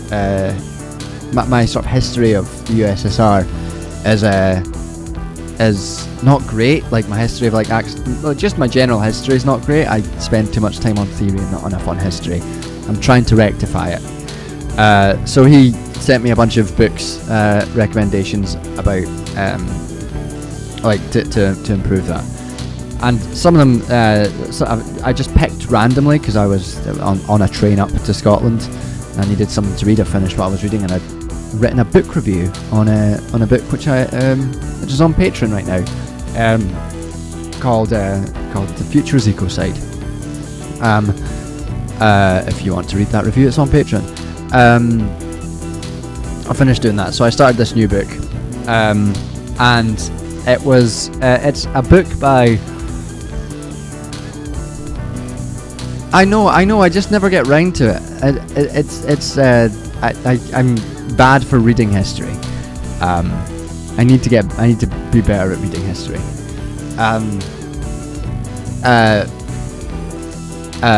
But it was this book, and I started reading the first few like pages, the introduction and that, and it had these really strange categories. It was talking about things like getting communist surplus value, and communist class structures where the only communist class is when the workers in an enterprise appropriate their own surplus. And I was like, this is strange. This is some fundamental this is I think is some fundamental misunderstandings of some Marxist ideas. And then I went back and checked who the author was, and it was Richard Wolff. And I was like, that makes sense. Because the entire theoretical sort of structure of this book exists apparently to come to the conclusion that communist class structure is worker co-ops. You're like, all right, okay, Richard, I know your game. I've fucking sussed you. I know what you're after. You're after co-ops. You are reconstructing Marxism for co-ops. I see your game, Richard. I appreciate Richard Wolff in a number of ways. I see his game though. I see what he's up to. It's all about co-ops. But it's an odd book though, because it's the sort of book that's wrong in a way which not a lot of things are wrong about, and then it's really helpful for clarifying your own perspective on things. So he talks at length about things like, he does things like conflating exchange and use values as one overall sort of producing value, and and the notion of communism having classes, so like he creates this, like, conflates these things, use value and exchange value through under just value, and creates this idea that there can be surplus labour and surplus value in a communist system. And part of why he's able to do this is that he seems to, well, he also is in favour of market socialism. He's a market socialist. Probably one of the very few really like existing market socialists. I don't fucking count Vosh because he's not a socialist. So like Richard Wolff is probably one of the very few existing market socialists. And to be a market socialist, you need to have an idea that markets, money and wages have to continue existing. And to be a Marxist who believes that markets, money and wages have to keep existing, you have to have an odd understanding of what value is and how value is produced within the general production of commodities.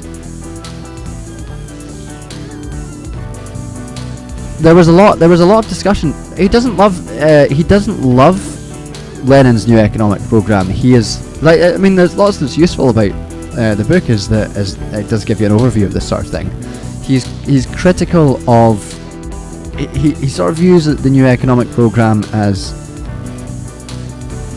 being ambitious, but being a failure, but creating some really negative impacts. And he has this sort of idea of like positive and negative features of these things interacting in waves.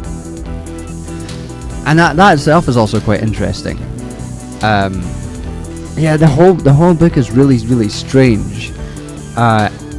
And I kind of feel like one of the major problems with it is that he, despite the fact he's an heterodox economist, is very critical of economists. He seems to approach all these things in a very economistic view, and I mean that in both the sense that he understands the only thing that's a class relation being the relation between an employer and an employee within an enterprise, or you know, the relation between producers of surplus value or surplus labour and those who expropriate it, in his words. And anything else that's outside of that is not unimportant, but not part of a class relation. And obviously that means that you have a really difficult understanding of things like housework, of you know, wider sort of non-value producing labour, non-productive labour in the sense that it produces value, which leads him to odd things where he's like, at one point he says that government workers don't have a class relation because they don't produce surplus labour. And I'm unsure, it's unclear in the text if he means that government workers within the Soviet Union didn't have a class relation because they didn't produce surplus value or whatever, or surplus labour, or if he means that generally. And it's very, very strange because, like, surplus labour, which is a concept which can only exist if commodities are being produced. What is the surplus labour? Like the way that Marx uses surplus labour, as commodities are being produced, or the labour is being, you know, surplus labour is being appropriated to produce things or direct use values. So you're either talking about something that has a commodity which has a mix of use and exchange values, or you're talking about direct use values. But if you're talking about industry, direct use values being surplus within a communist state, that it doesn't make sense, as these are not concepts which make sense. And the whole thing is just very strange. Yeah, very strange book. I'm gonna write a bigger sort of review of it, I think, once I finish reading it, because it's a big book. But I think what's interesting about it is that he has produced this impressive piece of work. Him and his writing partner produced this impressive piece of work, this 400-page magnum opus, which has lots of really good information, lots of awareness into the state of the fields, lots of historical information. But the fundamental argument is nonsense. It's like a sandcastle, like a very elaborate and ornate sandcastle, or like a house of cards where like everything above the first level is like interesting and valid, but it's all built on this like rickety like foundation of cards that would just fall apart at like a gust of wind. It's a very interesting insight into sort of what Richard Wolff's actual political program and political theory is. Like he takes concepts which are descriptive concepts that Marx took. I'll change up the tune in a sec. Descriptive concepts that Marx took, and sort of takes them out of the context in which they're describing something, which is capitalism, and then placing them in a context in which they make no sense. It's just very weird.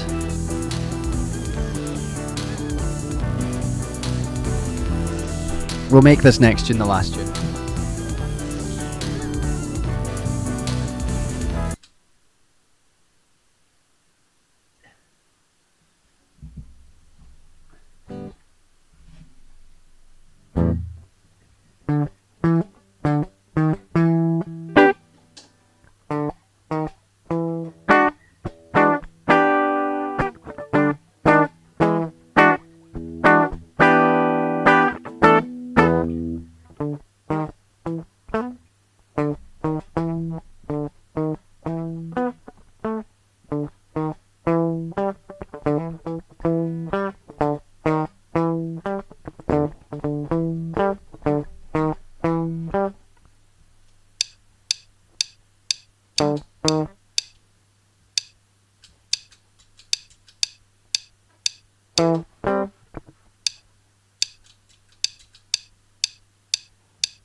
There we go. Did I forget to turn down the microphone there?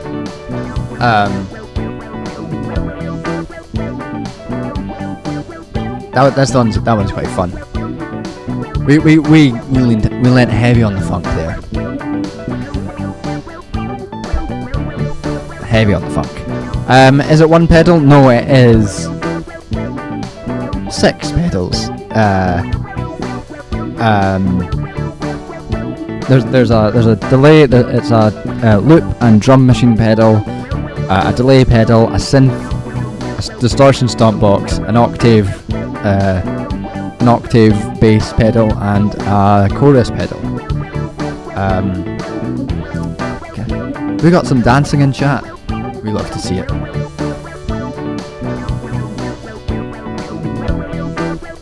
Was I going to talk about anything?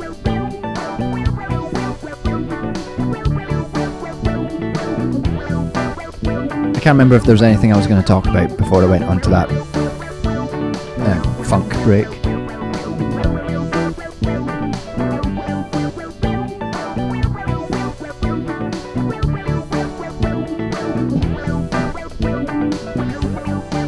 The synth pedal is mono synth. It's just called mono synth electro harmonics. It's really fun. It's very fun.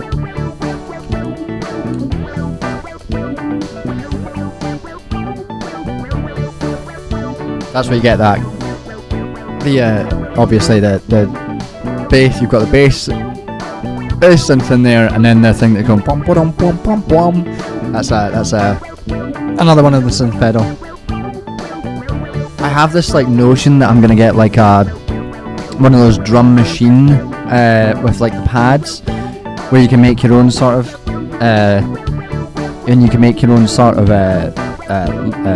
beats, and they're not very expensive. But I'm just thinking, is it worth doing this? I don't know if you can do it live on stream, or I don't know if I can figure out how to do it live on stream, without like doing a whole bunch of like programming previous stuff into it. And I don't know if I have the time to figure that out. But I just have this sort of. It'd be so fun to actually just make your own beats. Could do much different. I feel like I would make much different music if I wasn't beholden to the specific beats that the loop pedal that I've got has. The loop pedal is fucking brilliant. I love it. It's great fun.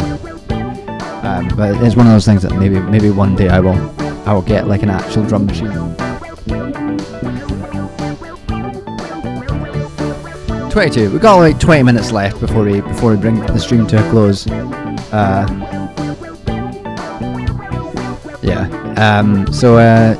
Anything anyone wants me to talk about?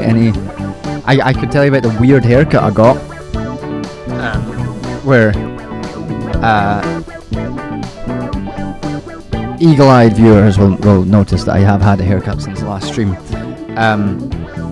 I'm not too keen on it. It's kind of strange at the temples. But I think the reason it's strange at the temples is I've never had this before. The guy who was cutting my hair. I asked for 6 back and sides and then like shorter on top. He started with the top. Never in my life have I gone into a hairdresser's and had someone, when you ask for a haircut, start with cutting the top. So midway through this haircut, I had a short top of my hair and then big long sides. It was very odd. I've never had a haircut like that before. I probably won't be going back to the place that did it.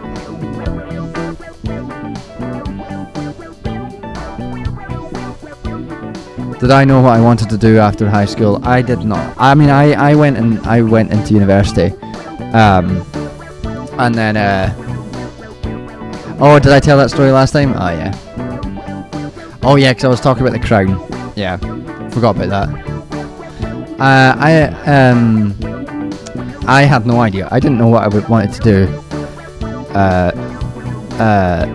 Didn't know what I wanted to do until I was about a year into working, and then I was like, I feel like I should probably do a PhD and go into a crumbling industry. That was. So I had no idea when I was 18. I ended up choosing. I started doing a joint honours in politics and journalism, and ended up dropping the journalism because the course was evil. It was run by a guy from the Scottish Sun, who kept trying to tell us to doorstep people, families who'd resulted in who'd like family members of someone who'd been in a car crash or something. He was like, make sure you're on the doorstep of those family members so that you can be the first person to get the quote. And I was sitting in this class when I was 18 like, this sounds bad. This doesn't sound like what I want to do with my life. And then I dropped that and kept on with the politics stuff, and I had no idea what I wanted to do with it. And yeah, even while I was doing my master's course, I was like, I didn't know what I wanted to do.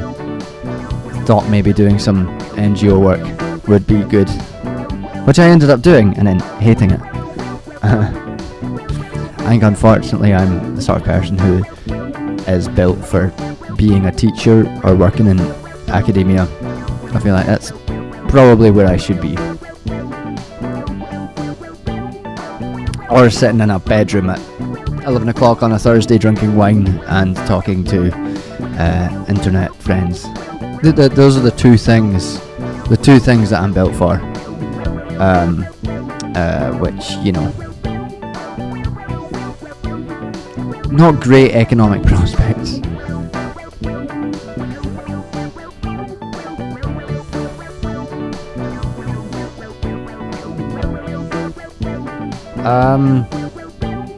Unfortunately, I'm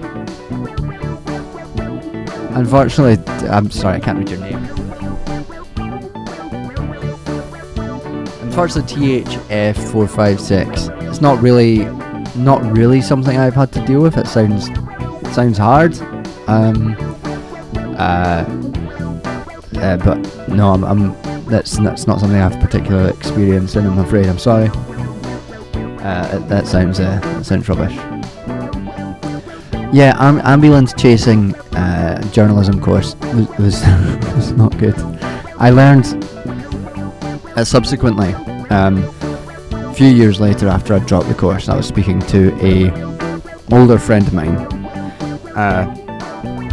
and I was talking about this journalism course, and he was like, hold on, wait a second.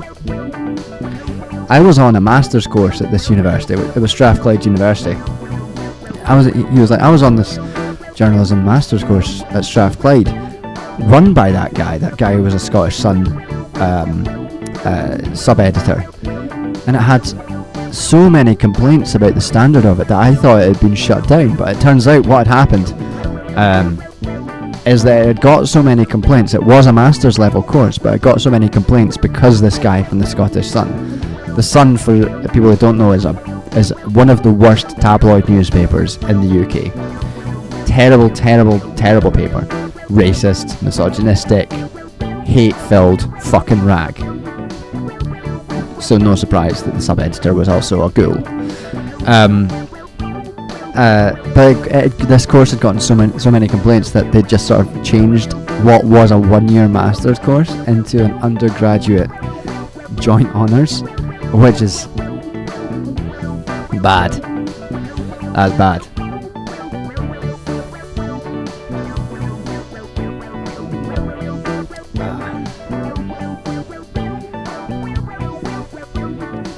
Well, yeah, I'm glad that you guys are enjoying the rocky path that I'm on.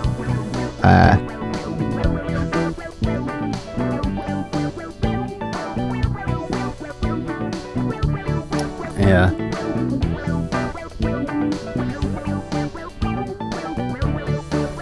Yeah, the Sun is I mean, it's one of Murdoch's papers.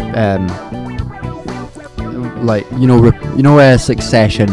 Rupert Murdoch is obviously the guy that Brian Cox's character from Succession is based on, and I think the Sun is a Murdoch paper.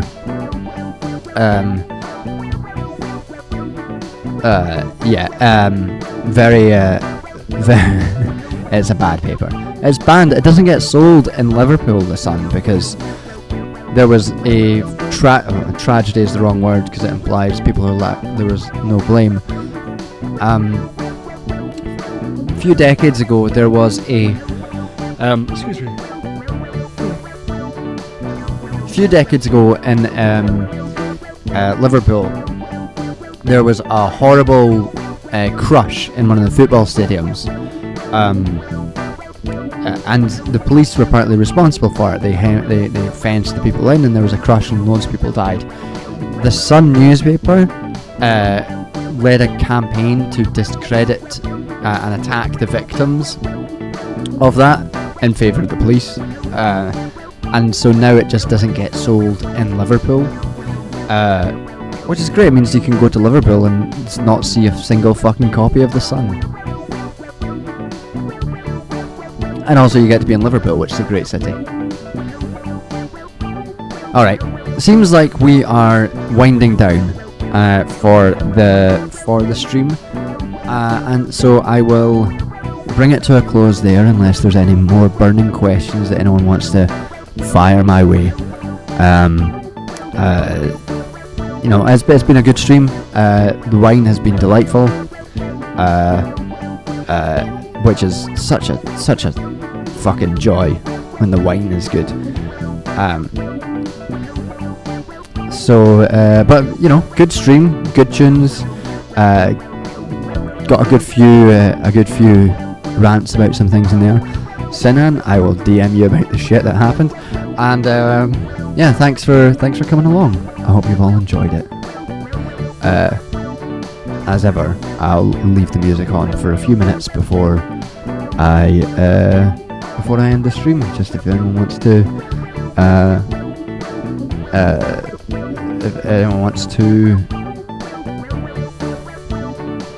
keep listening for a wee minute. Catch you in a bit.